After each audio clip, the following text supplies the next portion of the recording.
Not to say the Democratic convention was bizarre, but there was something that shut up me, Chris Matthews, and Brian Williams all at once. And something else that made Rachel Maddow, Gene Robinson, Nora O'Donnell, and Pat Buchanan dance on TV. That's it, but first, time for Countdown's Worst Persons in the World. Our number 2 story, the bronze to Richard Johnson of Rupert Murdoch's bribe-friendly New York Post, which today, for the, 15th time this week, made up another story about me, this one claiming that I'm, quote, threatening to quit unless mine, bosses beef up his security, mine, sources say.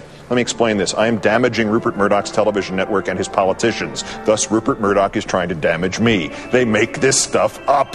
Besides which, the only time I really needed more security was the day the New York Post itself sent one of its reporters to stalk me at my home. The runner-up, the endlessly entertaining Steve Doocy of Fixed News, who didn't read the McCain talking points on Sarah Palin carefully enough, trying to spin the idea that the real-life equivalent of the mayor of Sicily, Alaska, is actually a secret foreign policy expert. But the other thing about her, he said, she does not know, she knows about international relations because she is right up there in Alaska, next door to Russia. Right. This is like Steve Doocy saying he's a journalist and not a clown because his Fox News office is down the street from NBC News.